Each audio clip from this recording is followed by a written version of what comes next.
menos complicados, porque ya directamente vamos a entrar a los medicamentos, a los fármacos, cada uno por uno, ¿no? Pero aquí es la clave, casi puedo decir, de toda la farmacología, ¿ya? ¿Y dónde está la clave? En todos estos receptores, ¿ya? En todos estos receptores. Ustedes tienen que dominar, me voy a ir a la última clase, a la última diapositiva, ¿ya? De acá, porque ustedes tienen que dominar estos receptores. Dominarlo, o sea, tienen que aprendérselo de memoria, todos estos receptores. ¿Ya? Fíjense acá, alfa 1, beta 2, ¿qué es lo que hace? Efecto simpático, parasimpático, M3, M2, todo eso porque todos estos receptores están en cada uno de nuestros órganos. Estos están en el ojo, el músculo radial, o sea, todo esto, esta es la clave. Ya ustedes se van a dar cuenta del por qué les digo y por qué quiero que se lo aprendan eso de memoria. ¿Ya? Bien, nos vamos a la primera cosa. Bien, todos los fármacos que afectan al sistema nervioso autónomo, ustedes saben que el sistema nervioso autónomo es totalmente automático, ¿no? Entonces, se dividen en dos grupos, ¿ya? De acuerdo al tipo de neurona involucrada, ¿no? Y obviamente también de acuerdo al mecanismo de acción que tengan. ¿Ya? Todos estos fármacos colinérgicos, ¿ya? Son los que están ¿cuál es la sustancia activa o el neurotransmisor? Es la acetilcolina, ¿ya? Entonces, y también tenemos obviamente los fármacos adrenérgicos. Entonces, en otras palabras, los fármacos que van a estimular la acetilcolina, ya ustedes saben que ya les dije en una clase introductoria que cuando escuchen la palabra acetilcolina es parasimpático. Y cuando escuchen la palabra adrenalina o adrenérgico, ya es el simpático. Porque son estos dos sistemas que están aquí y que vamos a hablar en estos capítulos, ¿no? Porque los dos comparten el sistema nervioso autónomo. En realidad esa es una clasificación funcional del sistema nervioso autónomo. Se divide en parasimpático, simpático y entérico, ¿no? Acetilcolina es parasimpático, son los receptores, ¿no? Donde van a actuar los medicamentos para estimular a la acetilcolina o para inhibirla, la acetilcolina. Lo mismo para la parte adrenérgica, ¿ya? Entonces, estos van a actuar en receptores estimulados, ¿ya? Por la norepinefrina o epinefrina, que lo vamos a ver en los capítulos de más adelante. Ahora vamos a ver lo de acetilcolina. Los fármacos colinérgicos y adrenérgicos actúan ya sea estimulando, ¿no? O bloqueando estos receptores del sistema nervioso central. Y les hice yo acá, digamos, a ustedes este gráfico que se los expliqué esa clase, ¿no? Donde todo lo que está de rojo, ya son las acciones simpáticas, y todo lo que está de azul son las acciones parasimpáticas. Se lo expliqué con detalle, ¿no? Qué es lo que pasa. Y con esto, simplemente sabiendo estos dos accionarios, ¿ya? Nos damos cuenta de qué medicación el paciente está tomando, o cuando el paciente haya tenido, digamos, una sobredosis, pues nos damos cuenta de la posibilidad del medicamento que está tomando solamente al hacerle el examen físico al paciente, ¿ya? Ejemplo, el rojo, digamos, son todo lo que los medicamentos adrenérgicos. ¿Qué va a pasar cuando uno toma un medicamento adrenérgico a nivel del músculo de la radial del iris? Pues va a haber una midriasis, se va a dilatar la pupila, ¿no?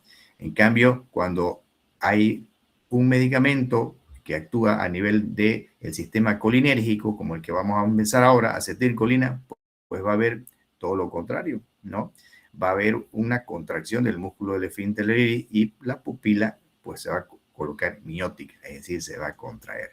Ya saben ustedes que midriasis es dilatación de la pupila y miosis es la contracción de la pupila. No, eso seguramente ya lo están viendo también en semiología, ¿no? Bien, entonces, y fíjense qué es lo que hace, esto es a nivel del ojo. Los mismos medicamentos que hacen a nivel de tráquea y bronquio. En los agonistas adrenérgicos va a haber broncodilatación, pero los colinérgicos van a hacer la acción contraria. Broncoconstricción, aumento de las secreciones, ¿no? ¿Qué va a pasar en la médula suprarrenal con los adrenérgicos? Pues directamente van a estimular la secreción de adrenalina, noradrenalina, ¿no? ¿Qué va a pasar en el riñón? Va a haber un aumento de la renina, principalmente por el receptor beta 1, ¿no? Beta 1 aumenta y alfa 1 disminuye. ¿Ya? ¿Qué va a pasar en los uréteres y vejiga? Relajación del detrusor, contracción del trígono y del esfínter, ¿ya?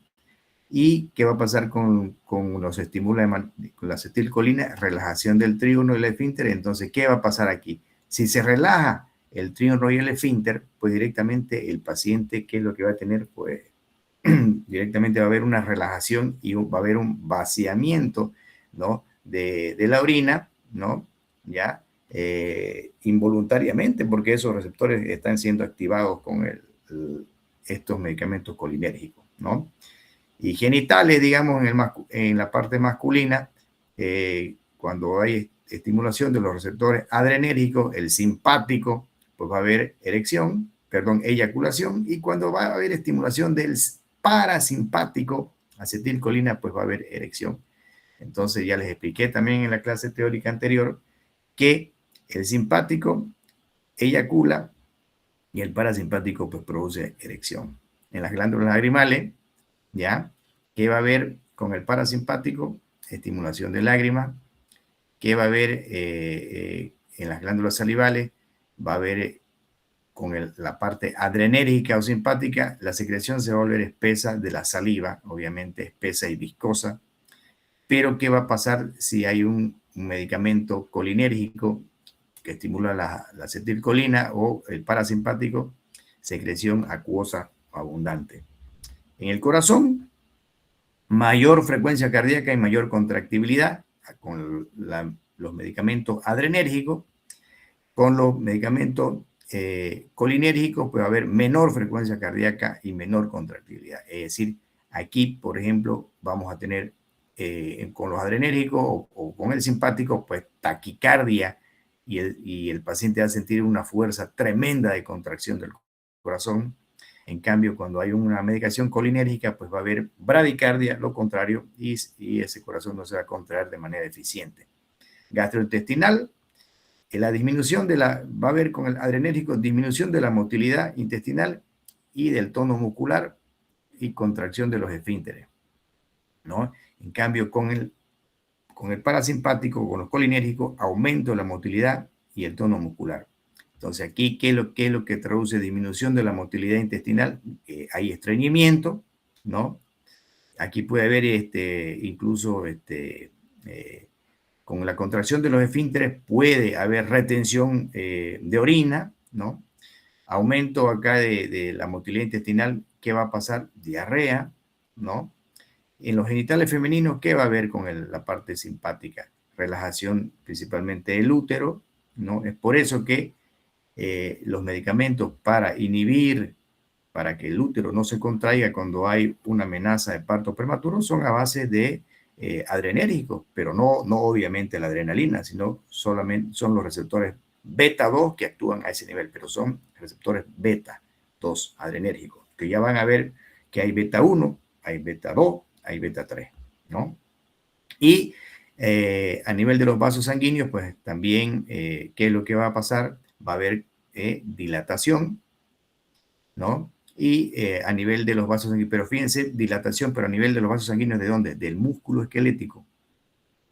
Y vasos sanguíneos a nivel de piel, de membranas, mucosa y área esplácnica. El área esplácnica es todos los vasos que entran a cada una de nuestras vísceras adentro, al hígado, al riñón, al páncreas, ¿no? A los intestinos, va a haber constricción, ¿no? Esto, y a nivel de piel también, ¿no? Entonces, fíjense que esto es muy importante, esto que les explicaba también en la teoría de un paciente que le colocan dosis altas para subir la presión porque tiene un estado de choque, está en un estado de choque. Entonces, puede haber, con aumento de esos vasoactivos, ya efectos contraproducentes y pueden haber disminución del flujo sanguíneo a nivel de los órganos del abdomen o o cualquier otro órgano, tórax o abdomen, ¿no? Entonces, eso es importante tomarlo en cuenta porque son efectos secundarios que los médicos tienen que saber. Y aquí son directamente estos fármacos, ya, fíjense los de acción directa, acción indirecta y acción indirecta, pero de manera reversible, y acá irreversible, ¿no?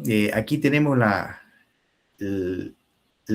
sustancia, digamos, la básica, ¿no? El ejemplo de este tema, que es la acetilcolina, ¿no? Esta acción directamente va a estimular a los receptores ya de acetilcolina, el betanecol, el carbacol, ya, la cevimelina, metacolina, nicotina, pilocarpina. Todos estos estimulan de manera directa los receptores ya colinérgicos, ¿no? Estos son nombres comerciales que están en otros países, pero acá no los tenemos así. Acción indirecta, ¿ya? De manera reversible, donepezilo, edrofronio, galantamina, neostigmina, fisostigmina, piridostigmina, ribastigmina. Estos medicamentos que ustedes ven acá, normalmente se los utiliza en cirugías, ¿no? Para disminuir secreciones, en procedimientos de endoscopía, ¿no? Porque de acuerdo a lo que quiere, digamos, el médico, pues esos efectos los va a tener, digamos, con estos medicamentos, ¿ya?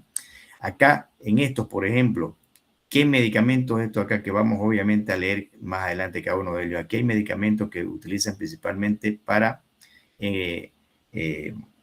retardar el proceso de una disminución de memoria, es decir, si el paciente está teniendo una demencia, que está fallando la parte cognitiva del paciente, ¿ya? Ya vamos a saber por qué. Acción indirecta, el ecotiafato, ¿ya? Y aquí es la reactivación de la acetilcolinesterasa, es decir, estos son medicamentos, la prailoxima, lo vamos a utilizar principalmente cuando hay una intoxicación por medicamentos que están estimulando los receptores de acetilcolina, o sea, todos los colinérgicos. Bien, vamos a hablar de la neurona entonces colinérgica, donde están obviamente todos los receptores ya de esta vía. La fibra pregangliónica, que terminan en la médula suprarrenal, ya, los ganglios autónomos, tanto simpáticos como parasimpáticos, y la fibra posgangliónica de la división parasimpática usan acetilcolina como neurotransmisor. Esto directamente que entre su cabecita pensando, estamos hablando que todo la inervación parasimpática que va a ir a inervar directamente, a estimular su glándula suprarrenal, ya va directamente, cuando es una sustancia colinérgica, directamente va a utilizar obviamente los receptores de acetilcolina, ¿no? La división simpática de las glándulas sudoríparas también utilizan acetilcolina, ¿ya? Además, las neuronas colinérgicas inervan los músculos del sistema somático y desempeñan un importante papel en la función del sistema nervioso central. Entonces, aquí, por ejemplo, hay un gráfico, ¿ya? Directamente de la neurona preganglionar, es la que está antes del ganglio, obviamente, y la neurona postganglionar es la que está después de un ganglio. Entonces, aquí, en el sistema nervioso autónomo, tenemos la inervación simpática de la médula suprarrenal por receptores de acetilcolina que van a ir a estimular la médula suprarrenal, ¿ya? Directamente a través de un receptor nicotínico, porque la acetilcolina, los colinérgicos tienen dos tipos de receptores. Tienen receptores muscarínicos y tienen receptores nicotínicos.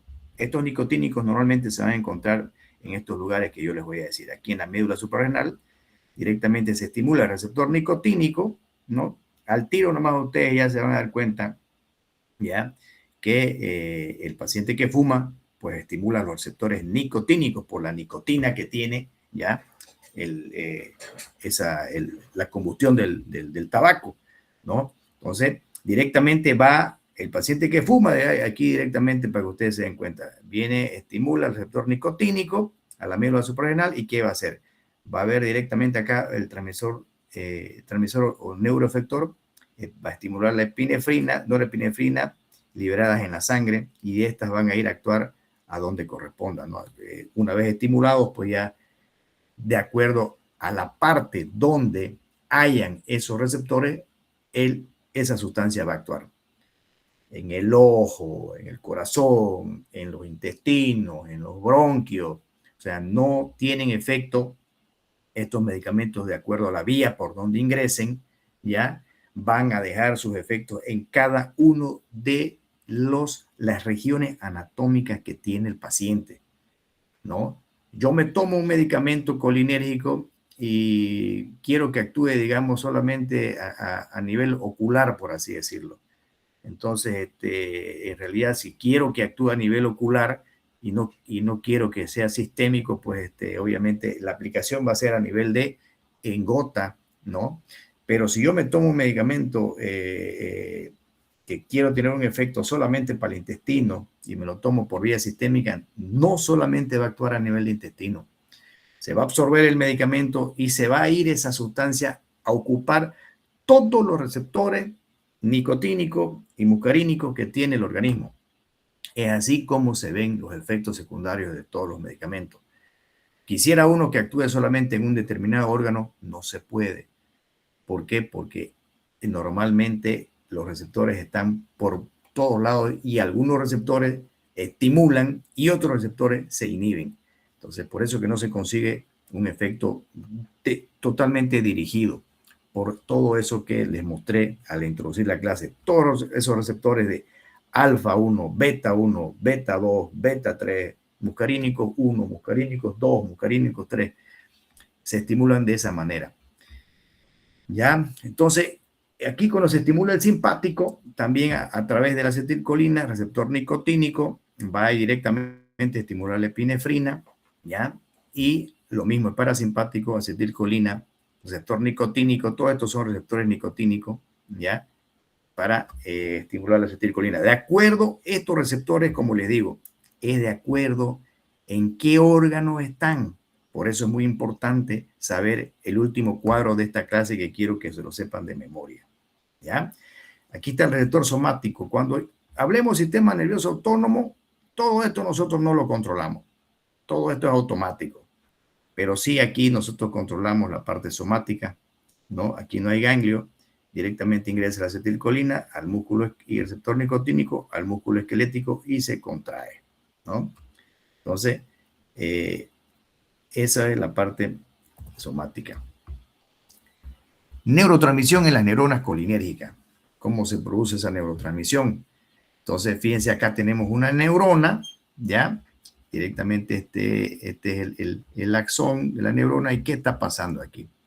Primeramente, en la neurotransmisión implica 6 pasos secuenciales. ¿Qué pasa en el primer paso? En el primer paso está la síntesis, la producción de acetilcolina. ¿Y qué es la acetilcolina? Pues el neurotransmisor de este sistema, obviamente, colinérgico. Entonces, directamente la acetiltransferasa de colina cataliza la síntesis de acetilcolina y acetilcoenzima A. Entonces, se produce la acetilcolina, ¿ya?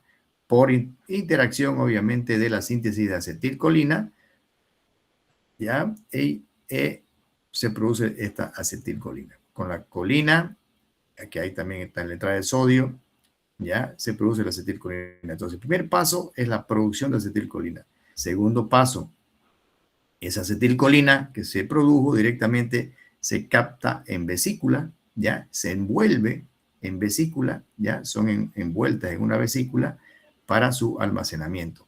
Esa acetilcolina está protegida de la degradación, obviamente por esa vesícula, ¿da? El objetivo de la vesícula es proteger la sustancia, la acetilcolina. Tercer punto, ¿no? Es directamente la liberación del neurotransmisor. Directamente se va, fíjese, hasta la parte terminal del axón, ¿ya? Y directamente esta vesícula se une con la membrana acá y se libera, ¿no? Liberación del neurotransmisor. La liberación es bloqueada, obviamente, por medicamentos. Por esta liberación, por ejemplo, aquí está bloqueada por la toxina botulínica, aquí también está bloqueada por el veneno ya de las arañas, ¿no? Principalmente, ¿cuál veneno hace eso? Pues el de la viuda negra, ¿no? Latrodectus matans, ¿no? Entonces, primer paso, síntesis de acetilcolina. Todo esto es la neurotransmisión en las neuronas colinérgicas. Segundo paso, la acetilcolina se envuelve en vesículas. Tercer paso, se va hacia la parte del axón terminal y se liberan el neurotransmisor, se libera la acetilcolina al espacio acá, ¿ya? Y directamente el cuarto paso es la unión al receptor, ¿no? Dependiendo de dónde esté, ya sea, ya saben ustedes, un receptor colinérgico, ya sea muscarínico o nicotínico, ¿ya? Se une. El quinto paso, ¿qué es lo que hace? Se degrada la acetilcolina. ¿Por qué se degrada la acetilcolina? Porque no puede quedarse mucho tiempo la acetilcolina aquí estimulando, digamos, a ese receptor. Un ejemplo, ¿ya? Este mismo paso, la acetilcolina es muy necesaria para la contracción muscular, ¿ya? Para que se produzca la contracción muscular.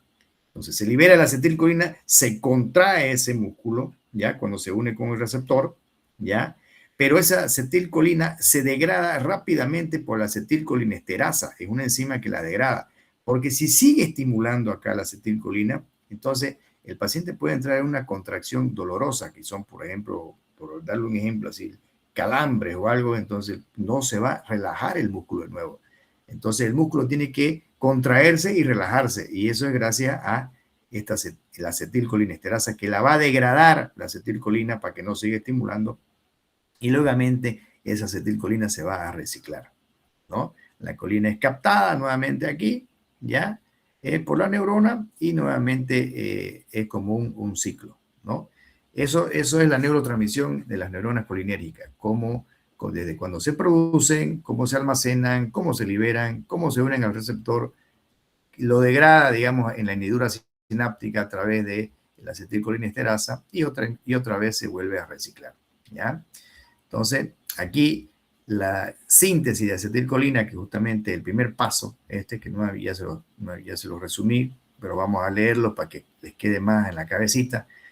La colina se transporta en el líquido extracelular, en el citoplasma. Estamos aquí en el citoplasma, ¿ya? De la neurona colinérgica. Esta es la neurona colinérgica, todo lo que estamos acá viendo, la neurona colinérgica, mediante el sistema transportador dependiente de energía, ¿ya? Que con la ayuda del sodio acá, con la ayuda del sodio, se puede inhibirse por el fármaco hemicolíneo. O sea, todos estos pasos son inhibidos, ¿no? Por algún fármaco, ¿no? Aquí este paso,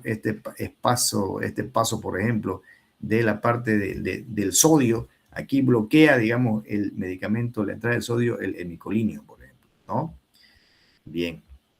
Bien, la captación de colina es el paso limitador de la velocidad de síntesis de acetilcolina. La acetiltransferasa de colina está acá, la acetiltransferasa de colina cataliza la reacción de colina con el acetilcoenzima A para formar acetilcolina, ¿ya? En el citosol, estamos hablando en el citosol, aquí dentro del citoplasma de esta neurona. ¿Cómo se almacena? Ya saben ustedes, se almacena obviamente en vesícula, ¿ya? La acetilcolina se empaca y se almacena en vesículas presinápticas por medio del proceso de transporte activo, ¿ya? La vesícula madura contiene no solo acetilcolina, sino también adenosín trifosfato, es decir, también tiene energía y un proteoglucano. La transmisión, la cotransmisión de las neuronas autónomas es la regla excepción, dice. Esto significa que la mayoría de las vesículas sinápticas, todas estas de acá, la mayoría de estas vesículas, ¿ya? Contienen el neurotransmisor primario, que es la acetilcolina, ¿ya? Entonces también un cotransmisor, que es el ATP, que aumenta o disminuye el efecto de las neuronas, de los neurotransmisores primarios. Tercer paso, estamos acá, liberación. Cuando un potencial de acción propagado por los canales de sodio sensibles a voltaje llega a la terminación nerviosa, los canales de calcio sensibles a voltaje en la membrana presináptica se abren, causando aumento de la concentración de calcio intracelular. Es decir, ¿cómo se libera la acetilcolina? Principalmente por canales de sodio y por canales de calcio. El calcio es muy importante, ¿ya? Principalmente para la contracción muscular, ¿ya? una vez liberado el calcio, pues se produce la contracción muscular, pero obviamente con la presencia de la acetilcolina, ¿ya? Todo se interacciona. El calcio tampoco tiene que estar en concentraciones elevadas aquí en esta hendidura sináptica porque se produce mayor contracción muscular y pueden haber, como les decía, un efecto contrario, digamos, es decir, el músculo se queda contraído y duele, ¿no? Aquí dice, las concentraciones elevadas de calcio promueven la fusión de las vesículas sinápticas con la membrana celular y la liberación de contenido hacia el espacio sináptico. Esta liberación puede bloquearse con la toxina botulínica, ¿ya? En contraste, la toxina en el veneno de la araña, de la viuda negra, hace que la acetilcolina almacenada en la vesícula sináptica se vacíe en la hendidura sináptica, ¿ya? La toxina botulínica entonces va directamente a bloquear la liberación del neurotransmisor, entonces directamente el músculo no se va a contraer. Por eso es que se utiliza la toxina botulínica principalmente para relajar el músculo. El músculo está en un estado relajado, el músculo no se contrae. Por eso que se lo utiliza también en estética directamente para que la musculatura, digamos, de los pliegues naturales que uno hace con las gesticulaciones, pues no se vean, ¿no? Y obviamente, y la viuda negra, pues hace que la acetilcolina almacenada en la vesícula sináptica se vacíe en la hendidura sináptica, ¿ya? Bien. Cuando se une al receptor, ¿qué pasa? La acetilcolina liberada de las vesículas sinápticas se difunden a lo largo del espacio sináptico y se unen con los receptores postsinápticos de la célula, ¿no? Entonces, ahí ya estamos justamente en este paso de acá, ¿no? Directamente en la unión al receptor. Se une directamente al receptor, es lo que estamos hablando acá, ¿ya?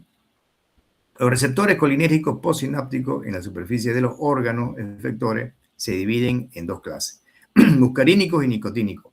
Entonces ya saben, ahora aquí que entre en la cabeza, ¿qué receptores tienen las neuronas colinérgicas? Tienen muscarínico y nicotínico.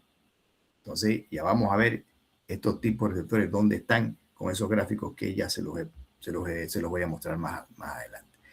La unión a un receptor, ya sea muscarínico o nicotínico, de esta acetilcolina, ¿ya?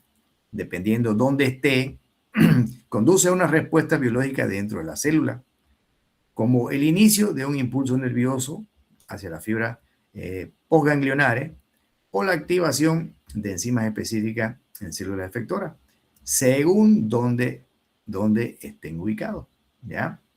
Ahora ya la degradación de acetilcolina. Bueno, ustedes saben que esta degradación se hace por una enzima que es la acetilcolinesterasa. La señal en el sitio efector posterior, ya a la unión, se termina con rapidez debido a que la acetilcolinesterasa degrada a la acetilcolina en colina y acetato en la neurona sináptica. Así ya saben ustedes, no puede estar mucho tiempo actuando ahí en una contracción muscular. ¿Por qué? Porque ya produce que el músculo se contraiga y ya no se relaje. Entonces no puede haber eso, no es fisiológico, ¿no? Nosotros tenemos contracciones musculares cada milisegundo. Un parpadeo es una contracción muscular, ¿no? Entonces, el hablar se contraen muchos músculos y se relajan a la vez. Entonces, por eso es ahí donde tiene que haber todo esto que es la parte fisiológica de cómo actúa un receptor estimulado versus una enzima que lo degrada para que ya no siga actuando. Y obviamente, una vez que la acetilcolinesterasa ingresa y la degrada la acetilcolina, pues la colina puede recapturarse en el sistema ya con alta afinidad, acoplado al sodio, se transporta directamente de regreso a la neurona, ¿no? Y ahí está disponible nuevamente la acetilcolina con los pasos que ya dijimos acá. Se sintetiza, se captura en vesícula ya de almacenamiento, se libera el neurotransmisor, ya se une con un receptor, ya sea nicotínico o muscarínico, ¿no? Se degrada por la acetilcolina y nuevamente esta colina degradada se recicla a través de los canales de sodio, ingresa nuevamente a la neurona para formar nuevamente acetilcolina, ¿no? Entonces, es así como se realiza todo este procedimiento que se llama la neurotransmisión en las neuronas colinérgicas. ¿Ya? Bien. Receptores colinérgicos o colinoceptores. Ya hemos hablado que hay receptores muscarínicos y nicotínicos, ¿no? Dos familias de colinoceptores, designados receptores muscarínicos y nicotínicos. Pueden distinguirse entre sí con base en sus diferentes afinidades para agentes que imitan la acción ya de la acetilcolina, que son los agentes colinomiméticos. Esta palabra también tiene que entrarles a ustedes y saberla. El colinomimético significa ya que son estimulantes, es decir, en otras palabras, estimulante es similar o un sinónimo de agonista, ¿no? La palabra colinomimético es como si estuviéramos hablando de agonistas colinérgicos, ¿ya? Colinomimético o agonista colinérgico es lo mismo, ¿ya? Entonces, hay receptores muscarínicos, ¿ya? Dentro de estos receptores colinérgicos se dividen en dos, en muscarínicos y nicotínicos. Estos muscarínicos pertenecen a la clase de receptores acoplados a proteína G, receptores metabotrópicos.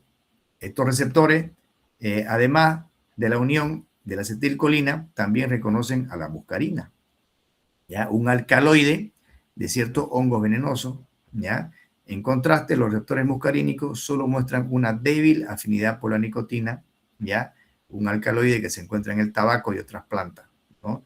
Entonces, hay 5 subclases, ¿ya? De receptores muscarínicos. Sin embargo, solo vamos a mencionarles estos 3 son los que más tenemos en el organismo, los que más han sido estudiados, ¿ya? Y se lo caracterizan porque funcionalmente están dirigidos en todo el organismo, que ya es como le dije, los tenemos en los ojos, los tenemos en los bronquios, los tenemos en el corazón, los tenemos en el intestino, ¿no?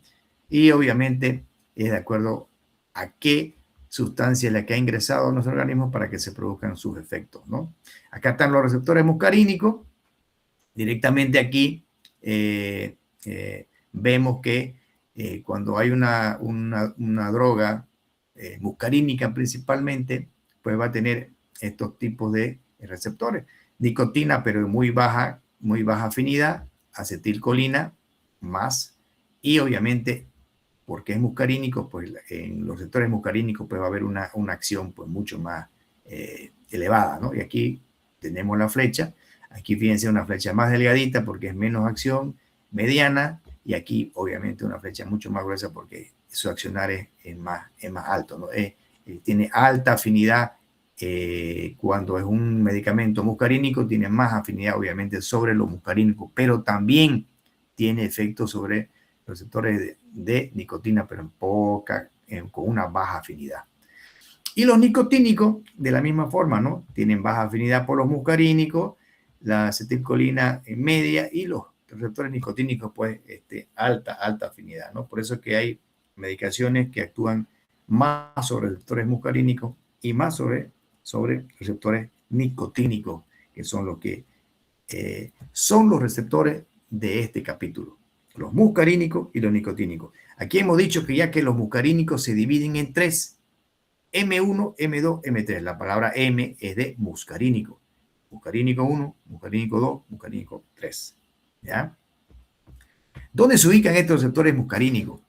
Esto es importante. Esto tienen que aprenderlo ustedes de memoria, ¿no?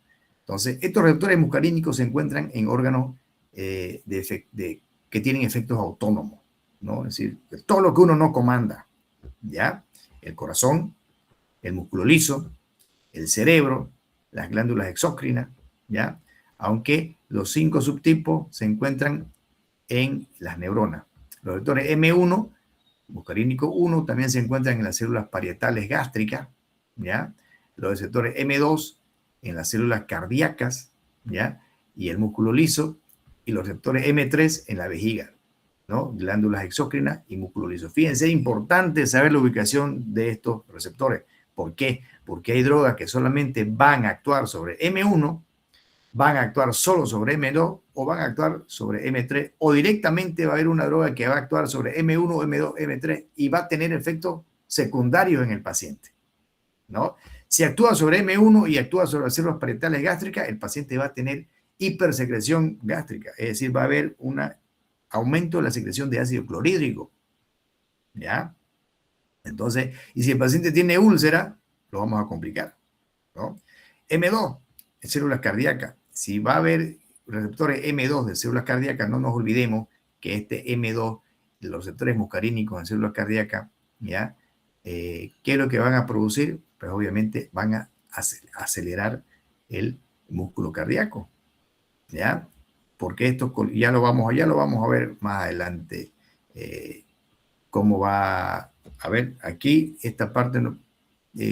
Cuando se actúa, perdón, cuando se estimula el receptor M2 en las células cardíacas, no se acelera, mejor dicho, se produce bradicardia, porque el receptor muscarínico, agonista muscarínico en célula cardíaca, estimula directamente, disminuye el inotropismo, es decir, la fuerza de contracción del corazón, y disminuye el cronotropismo, es decir, la frecuencia cardíaca, ¿ya? Entonces, lo contrario, ¿no? Lo contrario. Y también el músculo liso, lo mismo. Lo que va a producir es una dilatación. Y los receptores M3 en vejiga, ya van a también producir efectos donde va a haber una contracción del esfínter, ¿ya? Entonces, normalmente estos medicamentos se dan en pacientes que tienen problemas de vejiga neurogénica, ¿ya? Bien. Y también las glándulas exócrinas y el músculo liso. Los fármacos con acciones muscarínicas estimulan preferentemente los receptores muscarínicos en estos tejidos, pero a concentraciones elevadas pueden mostrar alguna actividad en receptores nicotínicos. Entonces, ya saben ustedes que la afinidad es más sobre los muscarínicos, pero también por ser del grupo colinérgico van a actuar van a tener muy poca afinidad por los nicotínicos. Entonces es ahí como se saben también los efectos secundarios de los medicamentos. No son exclusivamente muscarínicos, porque tienen algo de actividad sobre otros receptores, y ahí donde ya empiezan los efectos secundarios. Mecanismo de transducción de la señal de acetilcolina. Una variedad de diferentes mecanismos moleculares transmiten la señal generada por la ocupación del receptor de acetilcolina. Por ejemplo, cuando los receptores M1 o M3 se activan, el receptor sufre un cambio conformacional e interactúa con la proteína G que activa la fosfolipasa C. Esto a la larga conduce a la producción de segundos mensajeros.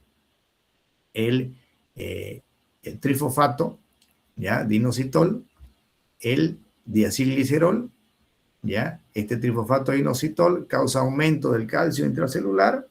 El calcio puede entonces interactuar para estimular o inhibir las enzimas que van a causar la hiperpolarización o secreción o contracción, ¿no? Por eso es que le digo que no en todos lugares tienen los mismos efectos. Un receptor muscarínico, un M2 a nivel del músculo cardíaco, produce bradicardia, pero este muscarínico a nivel del músculo liso del intestino va a producir aumento del peristaltismo, aumento de la contracción, y va a producir el efecto secundario. Fíjense, en el músculo cardíaco, bradicardia. En el músculo liso del intestino, aumento del peristaltismo, es decir, se va a contraer el músculo con mayor rapidez y va a tener el paciente diarrea, ¿no? Entonces, a eso se refiere, que depende de dónde esté, digamos, la acetilcolina, donde esté actuando el medicamento colinérgico, dependiendo en qué órgano está, produce distintos efectos. Por eso que quiero que sepan ustedes el accionar de cada uno de estos receptores, ya sea los colinérgicos, ya, y obviamente adrenérgicos, ya, porque en cada órgano tienen efectos totalmente contrarios o distintos, ya. Bien, entonces el calcio puede entonces interactuar para estimular o inhibir, ¿no? Ahí quedamos. En contraste, la activación del subtipo M2 sobre el músculo cardíaco estimula una proteína G que inhibe la adenilciclasa y aumenta la conductancia del potasio. El corazón responde con una disminución en la velocidad y fuerza de contracción, ¿no? Pero esto, digamos, es totalmente contrario, este M2 en el músculo ya liso del intestino. Miren, el corazón disminuye la velocidad y la fuerza de contracción, pero en el músculo es totalmente distinto, liso del intestino. Agonista muscarínico, un ejemplo, la pilocarpina. ¿Ya? Esta pilocarpina es un agonista, estimula los receptores muscarínicos no selectivos usados para tratar la serostomía y glaucoma. ¿Ya? Se están haciendo intentos a la fecha para desarrollar agentes muscarínicos que se dirijan contra subtipos de receptores específicos. ¿Por qué, digamos acá? Fíjense ustedes, si nos vamos aquí, ¿no? ¿Qué es lo que pasa con estos receptores a nivel de las glándulas lacrimales? Glándulas lacrimales, ¿qué produce el efecto parasimpático? Dice que estimula la secreción de lágrimas. Entonces, ¿qué significa esto acá que dice agonista muscarínico? Pilocarpina. Normalmente la pilocarpina se utiliza en oftalmología, ¿ya? Un medicamento no selectivo que estimula los receptores muscarínicos. Ya hemos visto, ya ahorita mostré en la anterior diapositiva, que estimula la secreción de lágrimas. Utilizado para serostomía y glaucoma. Serostomía, ¿qué significa? Directamente es el ojo seco. Hay pacientes que tienen el ojo seco. Normalmente hay una enfermedad que se llama síndrome de Sjögren, ¿no? Que es una enfermedad autoinmune que directamente el organismo desconoce a todas las glándulas que producen secreción a nivel del ojo, ¿ya? También puede ser a nivel de las glándulas salivales y también en la mujer a nivel de la vagina. Entonces puede producir sequedad ocular, sequedad de la mucosa de la boca, ¿ya? Y no tener saliva y tener también sequedad a nivel de la mucosa vaginal. Entonces, estos medicamentos, por ejemplo, van a estimular a nivel principalmente de las glándulas lagrimales para que produzcan más lágrimas y van a ayudar en estos casos, ¿no? Y también en el glaucoma. ¿Por qué? Porque la pilocarpina, ¿qué va a hacer, digamos, a nivel de glaucoma? Nos vamos allá para que... Es así como quiero que estudien ustedes. Como le estoy haciendo yo, tómense ese tiempito. ¿Qué va a pasar en el glaucoma? Entonces aquí nos vamos, ¿y qué es lo que pasa aquí? Dice, en el ojo dice, contracción del músculo del esfínter del iris, la pupila se contrae. Contracción del músculo ciliar, el cristalino se acomoda para ver de cerca. Al contraerse el músculo del esfínter del iris y la pupila se contrae, es decir, produce miosis, directamente va a hacer que se libere más humor acuoso y no se concentre para que no aumente la presión intraocular.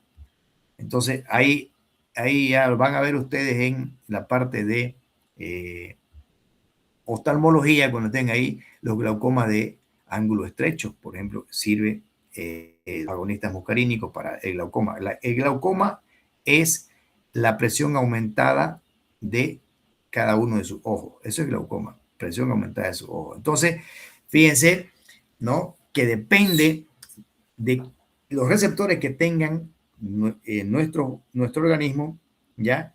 ¿Dónde van a actuar? ¿No? Así tienen que estudiar directamente. Ah, caramba, este medicamento, ¿dónde hay receptor? ¿Dónde hay esto? Aquí estimula, aquí no estimula, aquí directamente se inhibe, directamente de esa forma. Nicotínico. Estos receptores, ¿ya? Además de unirse a la acetilcolina, ¿ya? También reconocen a la nicotina, pero muestran solo una ligera afinidad por la muscarina. Hemos dicho, ¿no? Que todos los que son nicotínicos pues van a actuar más que todo con la nicotina y con los muscarínicos van a tener menor afinidad. El receptor nicotínico está compuesto por 5 subunidades y funciona como un canal iónico con compuerta de ligando, ¿ya? Receptor ionotrópico. La unión de dos moléculas de acetilcolina provoca un cambio conformacional que permite la entrada de iones de sodio, lo que resulta la despolarización de la célula efectora, ¿no? Ya saben ustedes que la entrada de sodio, la entrada de calcio, importantísimo para una contracción muscular, obviamente también la acetilcolina. La nicotina a bajas concentraciones estimula este receptor, en tanto que la nicotina en concentraciones elevadas bloquea el receptor, ¿ya? Los receptores nicotínicos se ubican en el sistema nervioso central, en la glándula suprarrenal, ¿ya? En los ganglios autónomos, ¿no? En la unión neuromuscular, es donde les he dado el mayor de los ejemplos, ¿no? En la unión neuromuscular, ¿ya? Y en los músculos esqueléticos, ¿no? Justamente Esa unión neuromuscular es donde se produce la contracción muscular, ¿no? Gracias a estos receptores nicotínicos, ¿no? Entonces, aquellos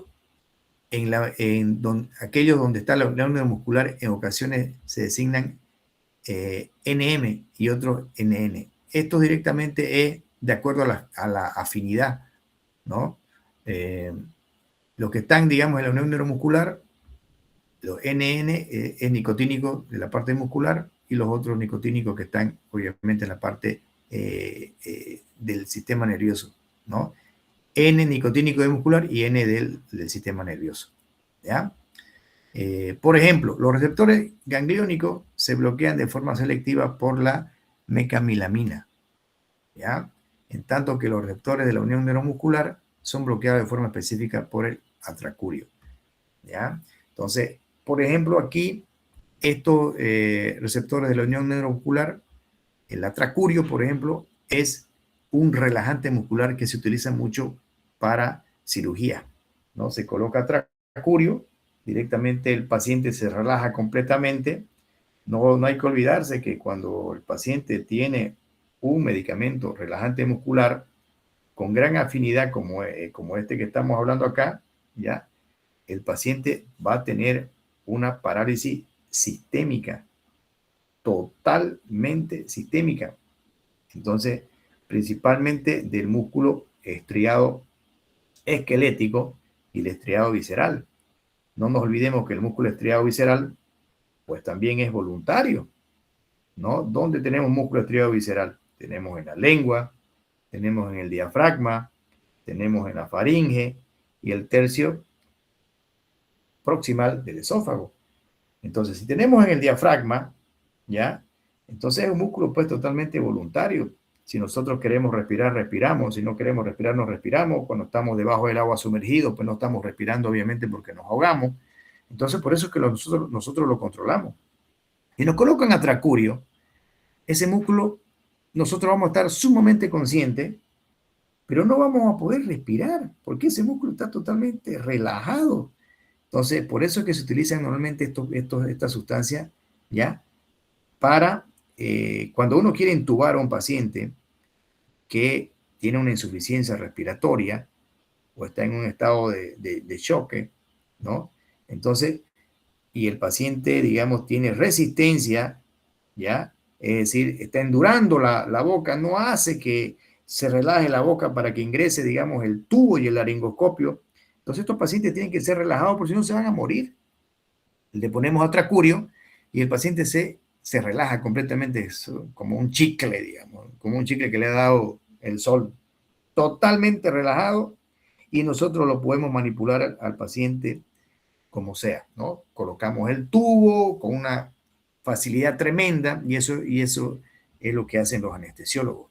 Y también los médicos, ¿no? Internistas o que hacen emergencia cuando llega un paciente que tienen que entubarlo, ¿ya? Entonces, estos receptores de la unión nicotínicos de la unión neuromuscular son inactivados por el atracurio, ¿ya? A eso se refiere. Agonistas colinérgicos de acción directa, ¿no? Al inicio tuvimos un listado, ¿no? De los cuáles son el base, digamos, es directamente la acetilcolina. Los agonistas colinérgicos imitan los efectos de la acetilcolina al unirse directamente con los receptores colinérgicos, ya sea muscarínicos o nicotínicos. Estos agentes ya pueden clasificarse en forma amplia en dos grupos. Lo que son esteres de la colina, que incluyen la acetilcolina endógena, y esteres sintéticos de la colina, que son el carbacol, betanecol. ¿Ya? Estos agonistas colinérgicos también se llaman colinomiméticos, ¿de acuerdo? ¿No? Para que no se olviden, agonistas colinérgicos o también colinomiméticos. ¿Por qué? Porque actúan estimulando los receptores colinérgicos. Entonces aquí tenemos ya dos grupos, ¿no? Que hay un grupo directamente que son incluyen la acetilcolina endógena, ¿ya? Directamente son como el carbacol y el betanecol. Dos Alcaloides que ocurren de forma natural como estimulan de forma natural como la nicotina y pilocarpina. Ya hemos hablado de la pilocarpina, ¿no? Que se utiliza mucho en el ojo, ¿no? ¿Ya? Todos los fármacos colinérgicos de acción directa tienen una mayor duración de acción que la acetilcolina, ¿ya? Los fármacos de mayor utilidad terapéutica son la pilocarpina y el betanecol. Se unen preferentemente a los receptores muscarínicos y en ocasiones se les llama agentes muscarínicos, ¿ya? Sin embargo, como grupo, los agonistas de acción directa muestran poca especificidad en sus acciones, lo que limita su utilidad clínica. Normalmente estos agonistas colinérgicos, ya nosotros la parte médica se la utiliza más que todo, la pilocarpina, como les digo, es más que todo a nivel de ocular, y el betanecol ya es directamente para donde queremos que se haga el efecto. Por ejemplo, normalmente lo utilizan a nivel de la vejiga, ¿no? ¿Por qué? Porque a nivel de la vejiga, ¿qué es lo que pueden, qué es lo que puede pasar? Nos vamos nuevamente, porque es así como quiero que estudien. Nos vamos a la vejiga, ¿ya? Y en la vejiga produce, por ejemplo, acá relajación, contracción del músculo detrusor, relajación del trígono y del esfínter. Normalmente hay pacientes que tienen vejiga neurogénica, ¿no? Y queremos estimular esos receptores, ¿ya? Para que haya un vaciamiento de esa vejiga, ¿no? Relaja el esfínter y se vacíe. Entonces hay pacientes que tienen problemas de vejigas neurogénicas que no están bien controlados por ese lado. Entonces es de acuerdo a dónde se lo va a utilizar que se utilizan estos medicamentos. Y acá están los de acción directa, nuevamente acetilcolina, betanecol, carbacol, cevimelina, metacolina, nicotina, pilocarpina, ¿no?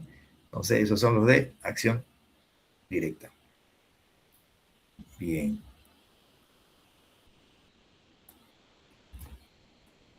Bien, acetilcolina. Ahí, nuevamente, acetilcolina es un compuesto de amonio cuaternario, ya que no puede penetrar las membranas, aunque este neurotransmisor es a nivel de es un neurotransmisor de los nervios parasimpáticos y somáticos, además de los ganglios autónomos, carece de importancia terapéutica debido a su multiplicidad de acciones, lo que conduce a efectos difusos. Es como les digo, ingresa una acetilcolina a nuestro sistema y tiene pues afinidad por todos los receptores donde vaya, no tiene una afinidad directamente sobre uno, es muy general, digamos, ¿ya? Por eso es que no tiene muy efecto en algún lugar donde se lo necesita. Y su inactivación, aparte, es muy rápida por la colinesterasa, ¿no? Ya saben ustedes, ¿no? Por este motivo acá, él no puede estar mucho tiempo, porque acá directamente ingresa la acetilcolinesterasa y la destruye, ¿no? Es por eso que no la utilizan la acetilcolina de esa manera. Tiene esta acetilcolina, sí, actividad tanto muscarínica como nicotínica. Y sus acciones incluyen la siguiente. Fíjense ustedes. ¿Qué hace la acetilcolina ya a nivel de la frecuencia cardíaca y del gasto cardíaco? Las acciones de la acetilcolina sobre el corazón simulan los efectos de estimulación vagal. ¿Ya? Entonces, como les decía, ¿no? ¿Se acuerdan que les decía que el parasimpático normalmente es el neurotransmisor que se encuentra cuando nosotros estamos descansando, durmiendo, ¿no? Hace que uno recupere energía, baja la frecuencia cardíaca. Entonces, la acetilcolina simula los efectos de estimulación vagal, ¿no? Por ejemplo, si se inyecta por vía intravenosa, la acetilcolina produce una breve disminución de la frecuencia cardíaca, bradicardia, ¿no? Sobre todo debido a una reducción de la frecuencia de disparo del nodo sinoauricular. Directamente, como hay receptores a nivel de este nodo sinoauricular, ¿ya? Que ustedes saben que el nodo sinoauricular es el marcapaso fisiológico del corazón, ¿ya? Directamente va a esos receptores muscarínicos y va a disminuir obviamente la frecuencia cardíaca, ¿ya? Bien, esta actividad vagal, aquí dice, la actividad vagal normal regula el corazón mediante liberación de acetilcolina en el nodo sinoauricular. ¿no? Ya saben ustedes, la actividad vagal, ¿no? Estamos refiriéndonos a el nervio neumogástrico, ¿no? Que son nervios totalmente autónomos, automáticos. ¿Qué hace mal la acetilcolina? Disminución de la presión arterial. La inyección de acetilcolina causa vasodilatación y reduce la presión arterial mediante el mecanismo de acción directa, indirecta. ¿Por qué, digamos? Porque hay receptores muscarínicos en los vasos sanguíneos que pueden causar esta vasodilatación. La acetilcolina activa receptores muscarínicos M3 que se encuentran en las células endoteliales, ¿ya? ¿Dónde están las células endoteliales? Obviamente dentro de los vasos sanguíneos, en el endotelio, en ese epitelio plano simple, que recubre el músculo liso de los vasos sanguíneos. ¿Ya? Entonces, y esto hace que haya una vasodilatación y obviamente por eso hay disminución de la presión arterial. Esto resulta en la producción de óxido nítrico a partir de la arginina. El óxido nítrico se difunde entonces a las células del músculo liso vascular para estimular la producción de proteínas sinasa G, lo que conduce a la hiperpolarización y la relajación del músculo liso mediante la inhibición de la fosfodiesterasa 3. Entonces ya saben ustedes que también la acetilcolina ya va vasodilatar ya los vasos sanguíneos, pero a través también de la estimulación del óxido nítrico, ya, el óxido nítrico por inhibición de la fosfodiesterasa 3. ¿Ya? En ausencia de la administración de agentes colinérgicos, los receptores colinérgicos vasculares no tienen una función conocida debido a que nunca se libera acetilcolina en sangre en cantidades significativas. Es decir, cuando no se inyecta, digamos, acetilcolina, entonces estos receptores colinérgicos van a estar tranquilos, ¿ya? No va a pasar absolutamente nada. Es decir, en el normal funcionamiento de nosotros, la acetilcolina no se libera de esa manera, ¿no?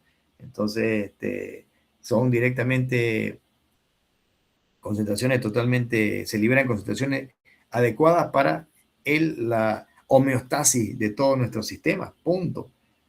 Pero si ya se inyecta de manera endovenosa, ya vamos a tener todos estos efectos que estamos viendo acá.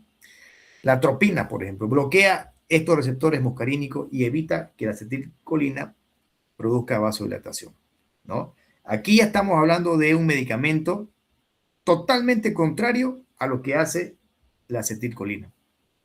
La atropina es un anticolinérgico, ¿no? O un antagonista colinérgico, que es lo mismo. Entonces aquí dice la atropina bloquea los receptores muscarínicos y evita que la acetilcolina produzca vasodilatación. Entonces ¿y qué hace en el corazón? Lo contrario. O sea, aquí produce una bradicardia esta acetilcolina y la atropina que va a producir lo contrario, va a producir taquicardia, ¿no? Bradicardia cuando es estimulado, pero aquí ya está diciendo que cuando bloquea los receptores muscarínicos, la atropina, pues produce el efecto contrario, tanto aquí en la presión arterial como en la función del corazón de la bradicardia. ¿Dónde va a tener otras acciones más? En las vías gastrointestinales. Fíjense ustedes acá, en estas vías gastrointestinales, la acetilcolina aumenta la secreción de saliva, aumenta la secreción de ácido gástrico, estimula las secreciones y la motilidad intestinal, también promueve las secreciones bronquiolares y causa broncoconstricción. Ya nota la metacolina, que es uno de estos agonistas colinérgicos de acción directa, se usa para ayudar en el diagnóstico de asma debido a sus propiedades broncoconstrictoras. ¿Ya? Entonces, fíjense ustedes lo interesante que es de acuerdo a dónde está el receptor. Por eso que quiero que eso ustedes lo aprendan de memoria. ¿Ya? A nivel cardíaco, la acetilcolina, bradicardia. A nivel intestinal, ¿qué es lo que pasa? Estimula la motilidad intestinal. Entonces va a producir diarrea. Pero el mismo medicamento en el corazón disminuye la frecuencia cardíaca, ¿no? Entonces, por eso es de acuerdo a dónde está ubicado el receptor, en qué órgano está, produce distinta función. Mire, ¿qué va a producir más acá? Aumenta la secreción de saliva, va a haber cialorrea. Aumenta la secreción de ácido gástrico, va a haber contraproducente para el paciente que tiene una tendencia a la gastritis, digamos, ¿no? Entonces, estimula también las secreciones de moco y la parte del movimiento intestinal, ¿no? Estimula las secreciones también de los bronquios, y va a causar broncoconstricción. Es decir, cuidado con el paciente asmático, si le damos eso, podemos provocarle una crisis asmática, ¿no? En las vías geniturinarias, fíjense, ¿qué es lo que hace? La acetilcolina aumenta el tono del músculo detrusor, provocando la micción. Ya hace que el músculo detrusor se contraiga, ¿ya? Y el paciente va a poder orinar. En el ojo, participa en la estimulación de la contracción del músculo ciliar para la visión de cerca y la contracción del músculo del esfínter pupilar, causando miosis, constricción marcada de la pupila. La acetilcolina en solución del 1% se instila en la cámara anterior del ojo para producir miosis durante una cirugía oftálmica, ¿no? Es decir, va a depender, digamos, de cómo lo quieren utilizar ya en cada órgano para cumplir sus funciones, ¿no? Pero ya saben que la acetilcolina a nivel del ojo va a producir más bien miosis, es decir, va a haber una contracción ya de la pupila, ¿no? Estos son ya de los mismos medicamentos, fíjense, aquí ya con estos gráficos que tiene su libro, que son lo que me gusta a mí. Betanecol es un éster no sustituido, estructuralmente relacionado con la acetilcolina, no es hidrolizado por la acetilcolina esterasa debido a la esterificación del ácido carbámico, aunque es inactivado mediante hidrólisis por otras esterasas, dice. Carece de acciones nicotínicas debido a la adicción del grupo, a la adición, perdón, del grupo metilo, pero tiene una fuerte actividad muscarínica. O sea que el betanecol normalmente actúa sobre receptores muscarínicos, ¿ya? Sus acciones principales son sobre la musculatura lisa de la vejiga y las vías gastrointestinales. Tiene una duración de acción de alrededor de 1 hora.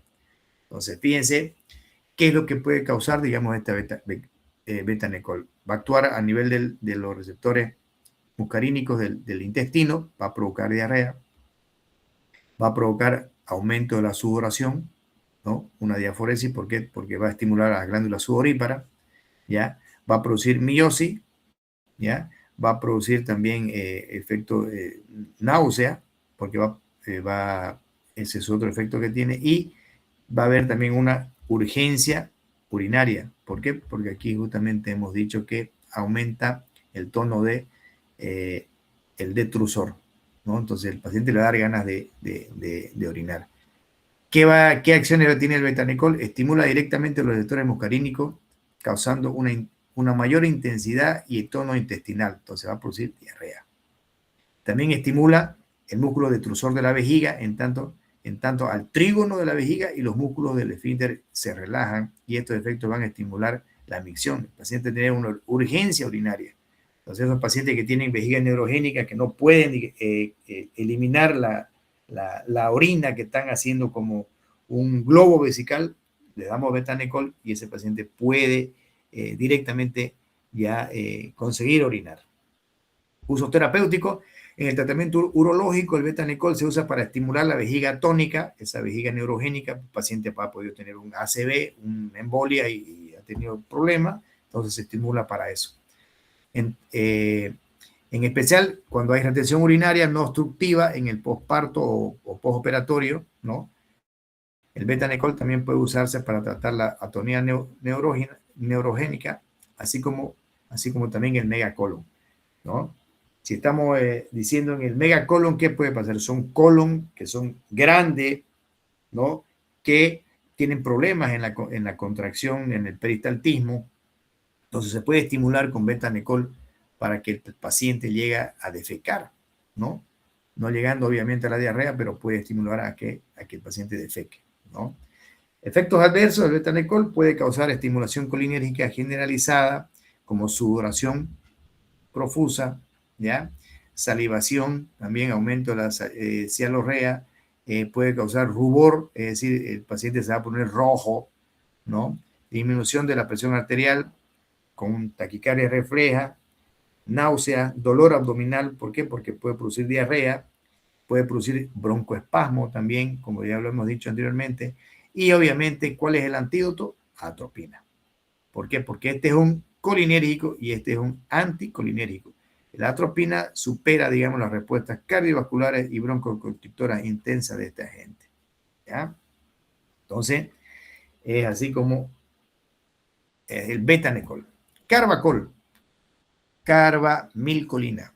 Tiene acciones tanto muscarínicas como nicotínicas. En cambio, directamente el betanecol solamente tiene acciones, fíjense ustedes, más que todo muscarínicas, no nicotínicas. Este tiene las dos, muscarínicas y nicotínicas. Al igual que el betanecol, el carbacol es un ester del ácido carbámico y un mal sustrato para acetilcolinesterasa.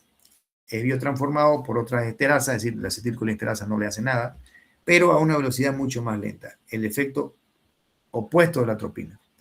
Un bloqueador muscarínico sobre el ojo, o sea, es totalmente opuesto, ¿no? Aquí dice ojo tratado con pilocarpina o carbacol, ¿qué va a producir? Miosis, que es la contracción de la pupila. Un ojo no tratado, ¿qué es lo que va a producir? Midriasis, ¿no? Dilatación de la pupila. O directamente un ojo tratado con atropina va a producir mayor midriasis todavía, ¿no? Entonces, ya saben ustedes, si el paciente llega a la emergencia y tiene pupilas mióticas, puede ser que el paciente esté con un medicamento o normalmente todos los insecticidas tienen acción sobre esta parte muscarínica y nicotínica y puede causar miosis. Y los otros efectos más, que ya los vamos a ver más adelante. Y le damos al antídoto y el paciente al tiro, cuando le colocamos atropina como antídoto a estos pacientes que llegan con sospecha de insecticidas con acción colinérgica, le damos el antídoto y al tiro la pupila se le va a dilatar al paciente. Al tiro es una acción totalmente automática. Usos terapéuticos del carbacol debido a su elevada potencia no selectiva del receptor y duración de acción relativamente prolongada. Se lo usa muy rara vez. El uso intraocular proporciona miosis para cirugía ocular y reduce la presión intraocular en el tratamiento de glaucoma, ¿no? Efectos adversos. Con el uso oftalmológico ocurren pocos efectos adversos debido a la falta de penetración sistémica, una amina cuaternaria. ¿Ya? Bien. Pilocarpina, este es el más utilizado en oftalmología. Un alcaloide de la pilocarpina es una amina terciaria y es estable a la hidrólisis por acetilcolinesterasa, es decir, que la acetilcolinesterasa la destruye. En comparación con la acetilcolina y sus derivados es mucho menos potente, pero no tiene carga y puede penetrar al sistema nervioso central a dosis terapéutica. La pilocarpina exhibe actividad muscarínica y se usa sobre todo en oftalmología. Acciones de la pilocarpina. En el ojo, la pilocarpina produce miosis rápida, ¿no? Directamente se contrae la pupila, ¿ya? Puede producir, o sea, cuando el paciente tiene miosis o midriasis, el paciente no va a acomodar bien su vista, va a tener problemas para la lectura, ¿no? Entonces, eso dice acá, va a haber contracción de los músculos ciliares, va a haber la miosis y espasmo de acomodación, es decir, no va a poder acomodar bien el cristalino para una visión de cerca o de lejos. La pilocarpina es uno de los estimulantes más potentes de las secreciones, como el sudor, lágrimas y saliva, pero su uso para producir estos efectos está limitado debido a su falta de selectividad. Entonces, la pilocarpina obviamente la utilizan sobre todo en oftalmología para producir principalmente miosis cuando el paciente es sometido a una cirugía y no quieren y que directamente quieren que este efecto, digamos, se mantenga, ¿no? Hasta llegar, digamos, la cicatrización, ¿ya? De esto, pues, le produce una miosis terapéutica hasta que ya se produce una cicatrización de la cirugía que realizó el oftalmólogo. Usos terapéuticos de la pilocarpina, también se lo utiliza para tratar el glaucoma, la presión intraocular, y es el fármaco de elección para la reducción de urgencia de la presión intraocular sobre el glaucoma tanto de ángulo abierto como de ángulo cerrado. Fíjense, de los dos tipos de glaucoma, el ángulo abierto y cerrado. La pilocarpina es extremadamente eficaz en la abertura de la red trabecular alrededor del canal de Schelling. Entonces, ustedes saben que este justamente este canal de Schlenk es el que comunica, ¿ya?, la presión, ¿ya?, para el drenaje del humor acuoso, ¿ya?, y no aumente la presión intraocular. Entonces, abre y directamente causa una caída inmediata de la presión intraocular, ¿no? La pilocarpina es el medicamento de elección para un glaucoma agudo. El dolor de la glaucoma es tremendo, tremendo, tremendo, ¿no? Entonces se puede solucionar tranquilamente con pilocarpina en la emergencia, ¿ya? Esta acción ocurre en unos cuantos minutos, dura de 4 a 8 horas y puede repetirse, ¿ya? Los inhibidores tópicos de la anhidrasa carbónica, como la dorzolamida, y los bloqueadores beta-adrenérgicos, como el timolol, son efectivos para tratar el glaucoma, pero no se utilizan para la reducción de urgencia en la presión intraocular. La acción miótica de la pilocarpina también es útil para revertir la midriasis debido a la atropina. Es decir, si yo le coloqué, si el paciente tomó atropina por algún problema y está dilatado, y el paciente al estar dilatado va a entrar mucha luz adentro del ojo y el nervio óptico lo puede dañar. Entonces le damos pilocarpina para que entre poca luz y no tenga esos problemas el paciente cuando salga, digamos, de la cirugía o algo para directamente afuera, ¿no? Con el sol es muy molestoso. El paciente tiene que salir con gafas y todo, porque si está dilatado puede molestar, ¿no?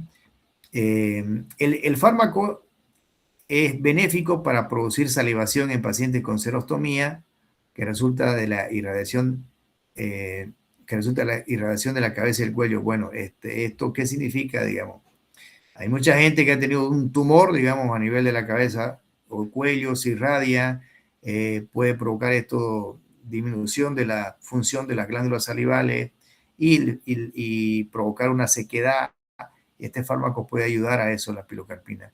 El síndrome de Sjögren, también el que ya les comenté antes, que se caracteriza por boca seca y falta de lágrima. Se trata también con tabletas orales de pilocarpina y cevimelina. Es un fármaco colinérgico que también tiene la ventaja de ser, tiene la desventaja de ser inespecífico.